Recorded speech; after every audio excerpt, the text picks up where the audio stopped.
श्री महाप्रज्ञ गुरवे नमः। जिसके सांसों में रहता है शाश्वत शांति का स्पंदन, उस महाप्रज्ञ को वंदन, उस महाप्रज्ञ को वंदन।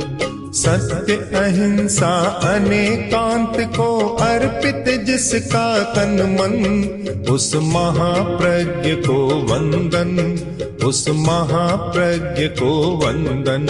जिसके सांसों में रहता है शाश्वत शांति का स्पंदन, उस महाप्रज्ञ को वंदन, उस महाप्रज्ञ को वंदन।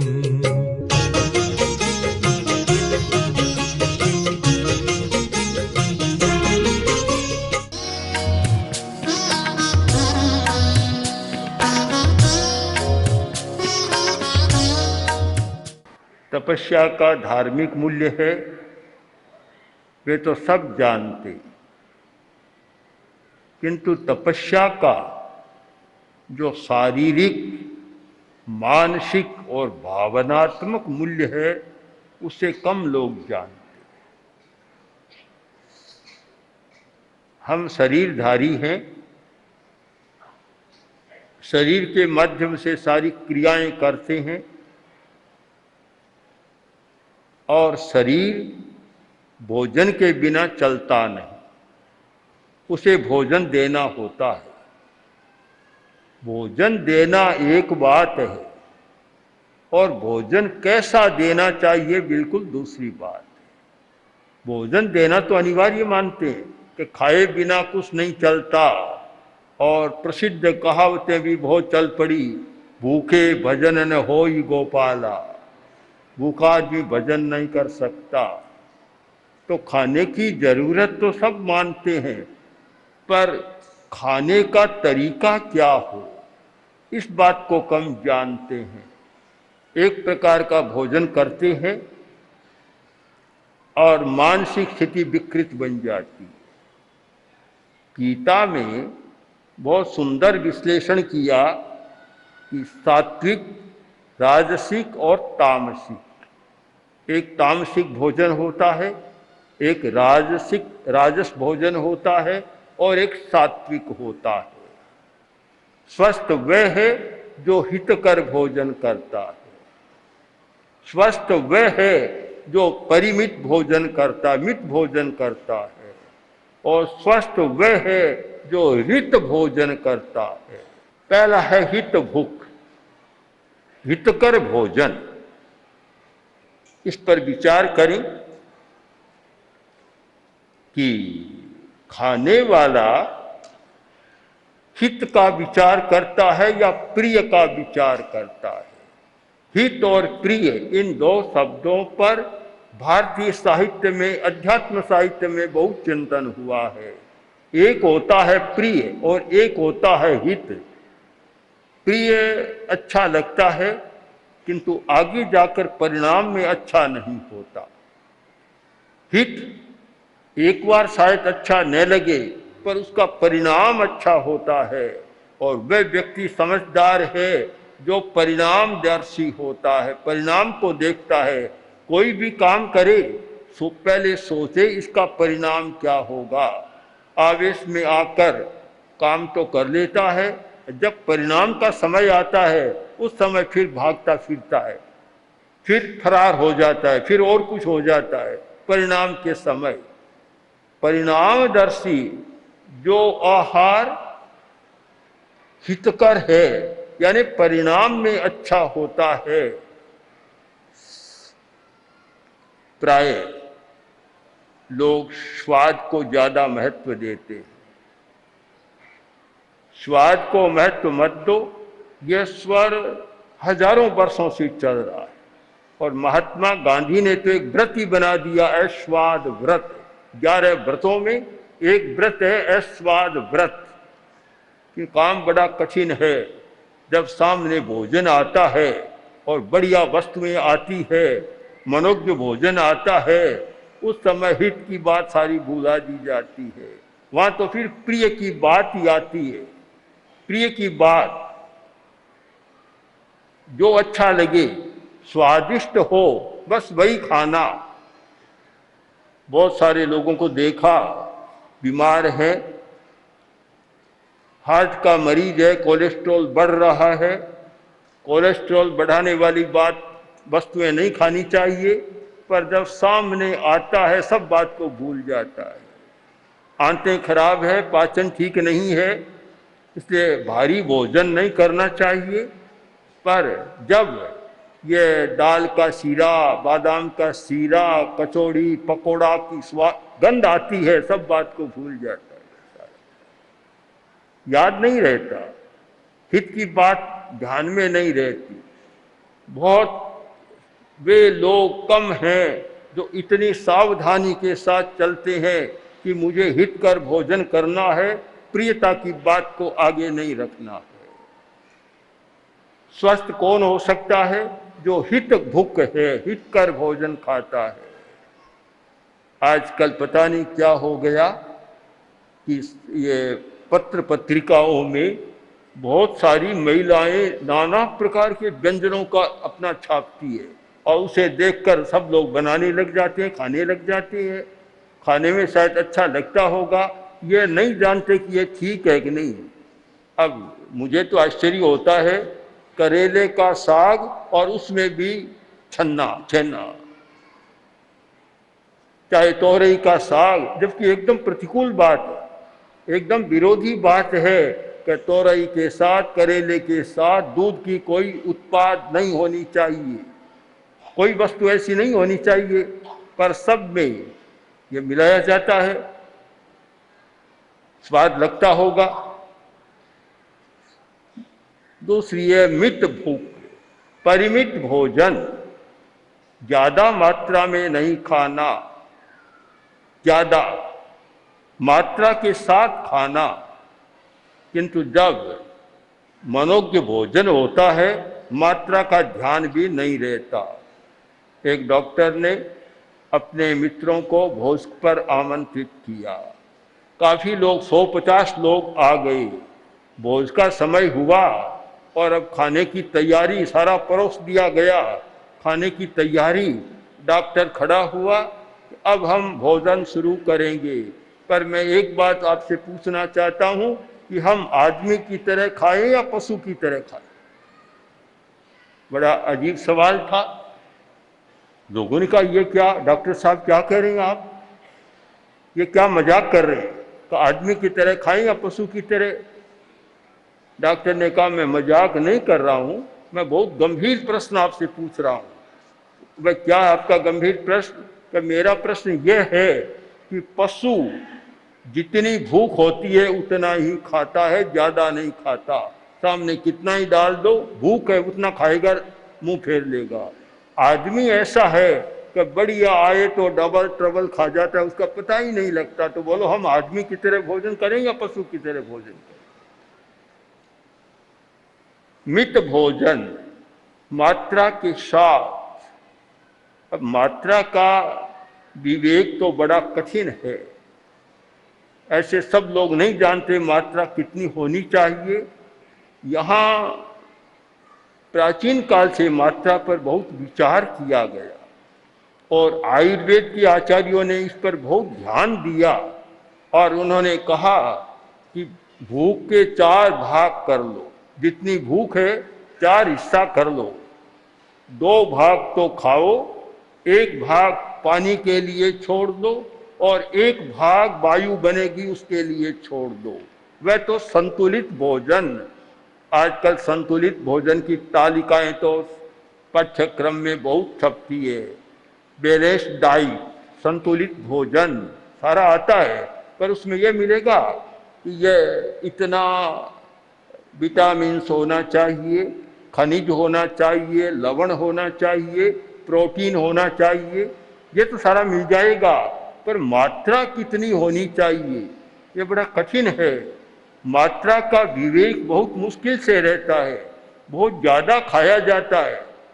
और मेरा तो निश्चित मत है, अगर एक परिमित भोजन की बात समझ में आ जाए तो शायद हॉस्पिटलों और डॉक्टरों के लिए समस्या बन सकती। हॉस्पिटल किस आधार पर चल रही हैं, नए नए क्यों बन रही हैं, और मेडिकल कॉलेज में इतनी भीड़ क्यों लग रही है कि अधिक खाने वाले लोग उन सबको जिला रहे हैं। उनके आधार पर सारा चल रहा है। अगर आहार का संयम हो तो हमारी जो रोग प्रतिरोधक शक्ति है, हमारा रेजिस्टेंस पावर, हमारा इम्यूनिटी सिस्टम इतना मजबूत रहेगा कि बीमारियों को कम अवकाश मिलेगा। किंतु ज़्यादा खाता है तो रोग प्रतिरोधक शक्ति कम हो जाती है और इम्यूनिटी सिस्टम भी लड़खड़ा जाता है और बीमारियों के लिए खुला दरवाजा हो जाता है। इसलिए बड़ा महत्वपूर्ण है मित भूख, मित भूख, हित खाओ, मित का भोजन करो। तीसरी बात और ज्यादा जटिल है, सबसे ज्यादा जटिल, इस पर ध्यान देना है। ऋत भूख, विशेष ध्यान दें। ऋत भूख, ऋत का अर्थ है कि ईमानदारी के साथ जो पैसा कमाया उसका भोजन करो। आज तो बड़ा कठिन कह दिया, बहुत कठिन बात हो गई कि भला ऋत भूख। आज कौन व्यक्ति है जो प्रामाणिकता के साथ, नैतिकता के साथ, ईमानदारी के साथ पैसा कमाए, रोटी खाए? खोजना मुश्किल हो जाएगा। एक बात की ओर हमारा ध्यान जाना चाहिए कि बीमारी का कारण ज्यादा खाना, प्रिय वस्तु खाना हम मानते हैं, तो इससे भी ज्यादा अन्याय का खाना बहुत बड़ी बीमारी का कारण है। इस पर शायद आज के हमारे चिकित्सक, आज के हमारे मेडिकल साइंस के, चाहे तो आयुर्विज्ञान, चाहे आयुर्वेद, चाहे और चिकित्सा की जितनी थेरापी और प्रणालियां हैं, उन लोगों ने ध्यान कम दिया कि बीमारी का एक कारण अन्यायपूर्ण अन्न खाना है, बहुत बड़ा कारण बनता है। इसका कारण कि आप वह अन्न खाएंगे तो आपका भाव विकृत बनेगा, और भाव विकृत बनेगा तो भाव ही बीमारी का मूल कारण बनता है। वह कारण बनेगा, यानी रोग का साथ हमारी भावधारा के साथ बहुत ज्यादा है। जो भाव जैसा बनेगा, आज हमारे पुराना यहाँ एक सिद्धांत था कि जैसा खाए अन्न वैसा होए मन। यह तो पुरानी कहावत है, और इस बात को वैज्ञानिक स्तर पर आज मेडिकल साइंस में आ गया कि आदमी जैसा भोजन करता है वैसा न्यूरोट्रांसमीटर बनता है, और जैसा न्यूरोट्रांसमीटर बनता है उसका वैसा ही व्यवहार होता है। यानी बिहेवियर, हमारा सारा व्यवहार करना उसके साथ बहुत जुड़ा हुआ है। इसलिए भोजन की बात को साधारण नहीं मानना है। धर्म के क्षेत्र में भी बहुत इसकी महत्वपूर्ण चर्चा है, और स्वास्थ्य के क्षेत्र में भी बहुत महत्वपूर्ण चर्चा है। जो व्यक्ति स्वस्थ होना चाहता है उसे भोजन का विवेक करना होगा। जो व्यक्ति धार्मिक बनना चाहता है उसे भी भोजन का विवेक करना होगा कि मैं कौन सा भोजन कर रहा हूं। कौन सा भोजन, बड़ा असर होता है। संस्कारों का असर कितना होता है कि आपने गलत ढंग से कमाया, उसके साथ गलत संस्कार आते हैं, और संस्कारों का प्रभाव कहाँ तक चलता है। एक कोई फ्रांसीसी सेनापति, एक समस्या पैदा हो, डॉक्टर के पास गया, बोला डॉक्टर मेरी एक समस्या है कि मैं जहाँ कहीं जाता हूँ, बड़े बड़े गोष्ठियों में, बड़े भोजों में, और सेनापति था, बड़े लोगों के साथ मिलता हूँ, कोई भी बड़ा आदमी पास में आता है मेरी अंगुलियां उसकी जेब में चली जाती, मुझे बड़ी शर्म आती है, लज्जा की बात है, ये क्या हो गया। डॉक्टर ने कहा सर मेरी भूल हो गई, मैंने जो अंगुलियों का प्रत्यारोपण किया था वे अंगुलियां जेब कतरे की थी, वे आपके लगा दी। संस्कारों का संक्रमण कहाँ तक होता है हम शायद कल्पना नहीं कर सकते। तो भला अनाज के साथ, भोजन के साथ भी हमारे संस्कार जाते हैं। मांसाहार का निषेध क्यों किया गया? आप धार्मिक दृष्टि की बात एक बार छोड़ दें, स्वास्थ्य के साथ संबंध इसका बहुत ज्यादा है कि शाकाहारी जितना स्वस्थ रह सकता है मांसाहारी उतना स्वस्थ नहीं रहता। और इससे भी आगे की बात जो मुझे लगती है वह यह है कि पशु का संस्कार जो मांस में निहित है, मांस का भोजन करने वाला उन संस्कारों से बच नहीं सकता। वे पार्श्विक संस्कार उसमें आ जाते हैं और हमारे मस्तिष्क में 3 परतें मानी जाती है। उनमें एक परत है एनिमल ब्रेन, एनिमल ब्रेन पशु की परत है। और फिर जो पशु का ये मांस खाता है, आहार खाता है, तो वे संस्कार उसमें संक्रांत हो जाते हैं और फिर पार्श्विक वृत्तियां बढ़ती है। इसलिए इन सब बातों पर विचार करें तो भोजन के बारे में विवेक करना हमारे लिए बहुत आवश्यक हो गया। पर कठिनाई क्या है कि न तो भोजन बनाने वाली इस बात का अध्ययन करती और न खाने वाले इस बात का अध्ययन करते हैं। रसोई घर स्वास्थ्य का घर है और रसोई घर बीमारी का घर भी है। और आधुनिक विचारक वैज्ञानिक दृष्टि से लिखने वाले उन्होंने इस भाषा में लिखा कि रसोई घर से होने वाली हिंसा। क्या हिंसा कहाँ से आई? यह रसोई घर से होने वाली हिंसा, रसोई घर से हिंसा आ रही है।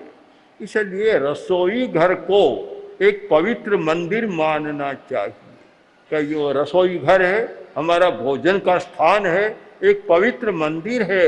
यह पवित्र रहेगा, दिमाग स्वस्थ रहेगा, शरीर स्वस्थ रहेगा और अहिंसा भी बढ़ेगी, अच्छी बातें आएगी। और यह रसोई घर पवित्र नहीं है तो बीमारी बढ़ेगी, बुरे विचार बढ़ेंगे, हिंसा बढ़ेगी, उत्तेजना बढ़ेगी, आवेश बढ़ेगा और फिर लड़ाई झगड़ा भी चलेगा। मैं मानता हूं तपस्या करने वाले व्यक्तियों ने सच्चाई को कुछ समझने का प्रयत्न किया। बहन ने 83 दिन की तपस्या की, ऐसा हर कोई तो विश्वास भी नहीं कर सकता कि भला इतने दिनों तक खाए बिना रह सकता है। डॉक्टरों से तो जब बात होती कहते हैं कि हमारे हिसाब से तो पूर्ति नहीं होती तो सारी रात में क्षीण होने लग जाती है। 5-10 दिन ही मुश्किल है, 80 दिन से ऊपर तक नहीं खाना एक बड़ी बात है। पर भावना का बल, श्रद्धा का बल, मनोबल सब मिलते हैं तो शरीर का बल भी बढ़ जाता है। शरीर बेचारा अपने आप में क्या करता है? चलाने वाली है श्रद्धा। शरीर को कौन चलाती है? श्रद्धा चलाती है। शरीर को कौन चलाता है? मनोबल चलाता है। मनोबल ये तो सारे चलाने वाले हैं। जिसका मनोबल अच्छा है, श्रद्धा अच्छी है और भावना अच्छी है तो फिर शरीर भी साथ देने लग जाता है। शरीर भी सयाना है, हर किसी को साथ नहीं देता। शरीर किसको साथ देता है? जिसमें श्रद्धा का बल है। शरीर भी समझौता कर लेगा, चलो कोई बात नहीं, तुम चाहे सो करो। जिसका मनोबल अच्छा है शरीर भी साथ देने लग जाएगा।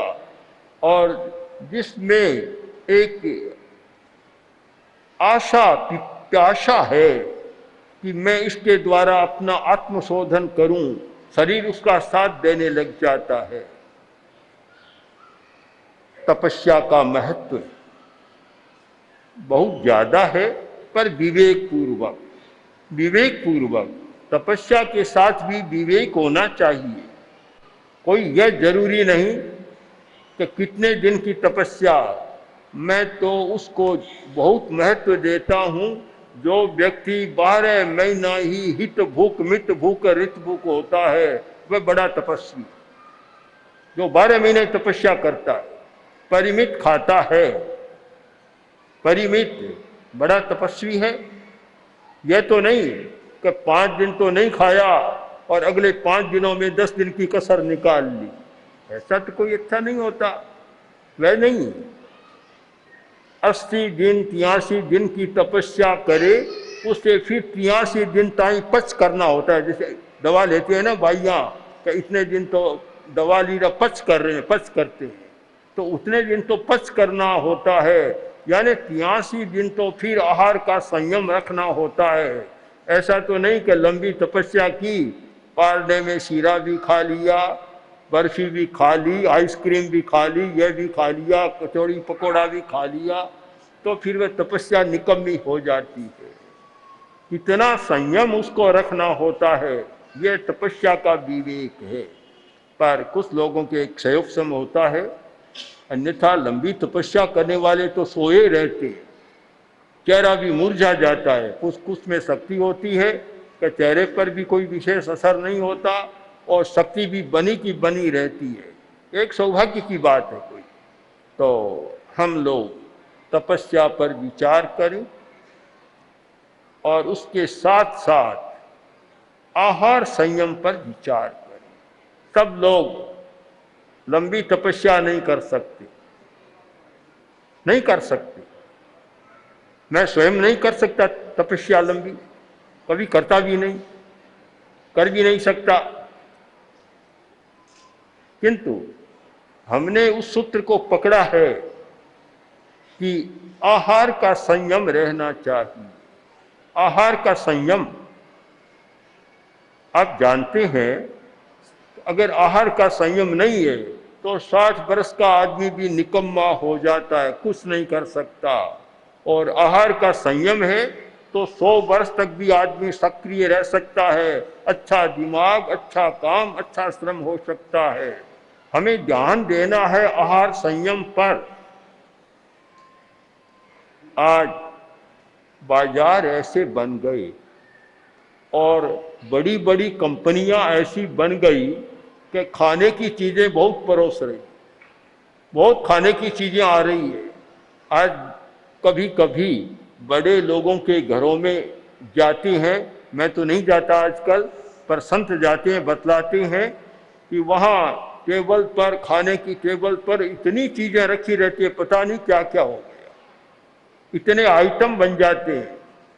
और जब ब्याह शादी का प्रसंग हो तब तो भगवान जाने क्या होता है।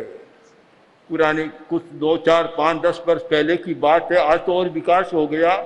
एक भाई मेरे पास आया और थोड़ा अहंकार भी लग रहा था, बोल रहा था, वह नहीं बोल रहा था, अहंकार बोल रहा था। बिना पूछे उसने बताना शुरू किया कि मैंने अपनी लड़की की शादी दिल्ली में की। मैंने सुन लिया। फिर बोला अमुक होटल में की, मैंने सुन लिया। फिर बोला कि मैंने 50 आइटम किए थे, इतना कि आदमी पूरा एक एक और भी नहीं खा सकता। सारा बखान बांचा मैंने सुन लिया, मौन रह, सारी बात सुन ली। जब उसका बखान बंद हुआ, मौन हुआ, तब मैंने एक प्रश्न कर लिया, और तो सब बता दिया, बताओ एक साथ में हॉस्पिटल बनाया या नहीं बनाया? बना इतना खाया है तो आखिर बीमार पड़ेगा, हॉस्पिटल की जरूरत होगी। अब वह मौन हो गया सारा। एक होड़ हो गई कि कौन व्यक्ति बड़ा, तो वह व्यक्ति बड़ा है जो ज़्यादा से ज़्यादा आइटम बनाता है। अब खाने वाला, प्राकृतिक चिकित्सा का सिद्धांत तो यह है कि एक साथ अनेक चीज़ें नहीं खानी चाहिए। होम्योपैथी वाले भी बतलाते हैं, आयुर्वेद का भी है, अनेक चीजें एक साथ नहीं खानी चाहिए। हमें फिर विचार करना है, फिर विचार कि भोजन पर ध्यान दें। ओम श्री महाप्रज्ञ गुरवे नमः। गुरवे नमः, गुरवे नमः। ओम श्री महाप्रज्ञ गुरवे नमः। गुरवे नमः, गुरवे नमः। ओम श्री महाप्रज्ञ गुरवे नमः। गुरवे नमः, महाप्रज्ञ गुरुवे